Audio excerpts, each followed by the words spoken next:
بسم اللہ الرحمن الرحیم۔ میرا نام طیبہ ہے۔ میری شادی کی تاریخ طے ہوئی تو میں نے ہزاروں سپنے اپنی پلکوں تلے سجا لیے تھے۔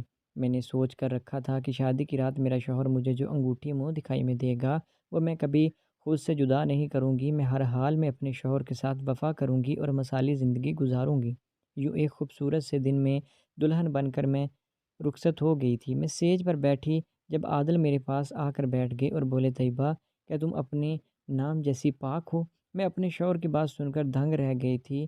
شادی کی رات ایسی باتیں کون کرتا ہے؟ میں چپ رہی تو میرا شوہر اٹھ کر الماری سے ایک چیز نکال کر لے آیا اور بولا، طیبہ یہ تمہارے منہ دکھائی کا ایک تحفہ ہے۔ میں نے خود ہی گھونگھٹ ہٹا کر دیکھا تو میرے شوہر کے ہاتھ میں ٹوپی والا برقع پکڑا ہوا تھا۔ وہ بولا، طیبہ میں چاہتا ہوں کہ تم آج سے مکمل پردہ کرو۔ میں ایک مذہبی قسم کا انسان ہوں، آج تک کسی کی طرف آنکھ اٹھا کر نہیں دیکھا، اس لیے میں چاہتا ہوں کہ میری بیوی بھی غیر محرموں کی نظر سے محفوظ رہے۔ میں ہکا بکا سی اپنے شوہر کی طرف دیکھ رہی تھی۔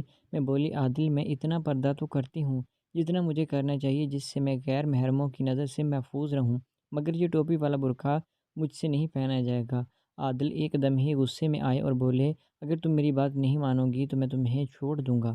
میں گھبرا گئی تھی، اس لیے عادل سے وعدہ کر لیا تھا کہ میں یہ برقع پہن لیا کروں گی، مگر سچ بات تو یہ تھی کہ میں عادل کی طرف سے بدگمان ہو گئی تھی۔ کوئی شادی کی پہلی رات ہی اپنی بیوی کو طلاق دینے کی بات کرتا ہے کیا؟ خیر، اب میں ہر جگہ برقع پہن کر جانے لگی تھی تو سب میرا مذاق اڑانے لگے تھے۔ ہمارے معاشرے کے لوگ ایسے ہی ہیں کہ اگر کوئی اچھا کام کرنے کا سوچے بھی تو اس کی اتنی دل آزاری کرتے ہیں کہ وہ اس کام سے باز آ جاتا ہے۔ ایک دن میں پڑوس میں میلاد پر گئی تو ایک عورت میری طرف دیکھ کر بولی کہ عادل کے جیسے مرد تو ساری زندگی عیش میں گزار دیتے ہیں مگر پھر بھی اپنی بیوی کی زندگیوں یوں تباہ کر دیتے ہیں۔ مجھے حیرت ہوئی تھی کہ وہ ایسا کیوں کہہ رہی ہیں۔ میرا سارا موڈ خراب ہو گیا، اس لیے میں میلاد چھوڑ کر گھر آ گئی تھی۔ شام میں ایک عورت ہمارے گھر آئی اور بولی کہ عادل کہاں ہے؟ میں حیرت زدہ سی رہ گئی تھی۔ میں بولی، آپ کون ہیں؟ تو اس عورت نے بتایا کہ میں تو دوسرے محلے میں رہتی ہوں، یہاں سے گزر رہی تھی تو وہ سامنے والے گھر کی لڑکی نے یہ خط عادل کے لیے دیا تھا، اسے تم یہ تھما دینا۔ میں نے سر ہلا دیا تو وہ عورت اپنے گھر واپس چلی گئی تھی۔ میں نے کانپتے ہاتھوں کے ساتھ وہ خط کھولا۔ اس میں جو لکھا ہوا تھا وہ پڑھ کر میں تو دہک سے رہ گئی تھی۔ لکھا ہوا تھا، عادل تم نے میری زندگی تباہ کر دی ہے۔ میں تمہیں بد دعا دیتی ہوں کہ تمہاری بیوی تمہارے ساتھ وفا نہ کرے، وہ تمہیں دھوکہ دے کر کسی کے ساتھ بھاگ جائے۔ ابھی میں خط پڑھ ہی رہی تھی کہ کسی نے وہ خط میرے ہاتھوں سے چھین لیا تھا۔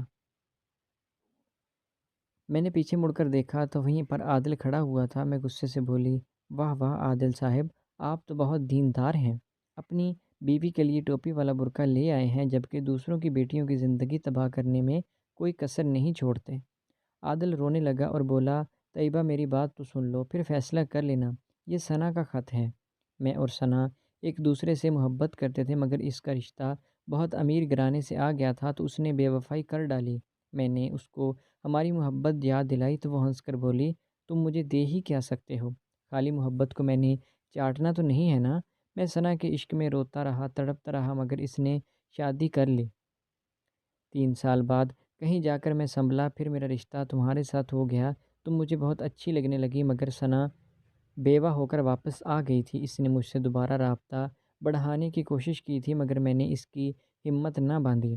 میں نے اس کو بتا دیا تھا کہ میری تو شادی ہونے والی ہے، تب سے وہ ہر روز مجھے خط لکھتی ہے جس میں ڈھیروں ساری بد دعائیں دیتی ہے کہ تمہاری بیوی تمہارے ساتھ بے وفائی کرے۔ میں اب کی بار بے وفائی برداشت نہیں کر پاؤں گا، اس لیے تمہیں ٹوپی والا برقع پہنانے لگا، کہیں ثنا کی بد دعا مجھے نہ لگ جائے۔ میں نے عادل کا حوصلہ بڑھایا اور میں بولی کہ میں آپ کے ساتھ کبھی بے وفائی نہیں کروں گی، ثنا آپ کو یوں بلیک میل نہیں کر سکتی۔ عادل کی آنکھوں میں خوشی کے آنسو آ گئے تھے۔ تو دوستو، آپ کو آج کی کہانی کیسی لگی؟ امید ہے کہ ویڈیو اچھی لگی ہوگی۔ اگر ویڈیو پسند آئی تو ہمارے چینل کو سبسکرائب کریں۔ ملتے ہیں نیکسٹ ویڈیو میں، تب تک کے لیے اللہ حافظ۔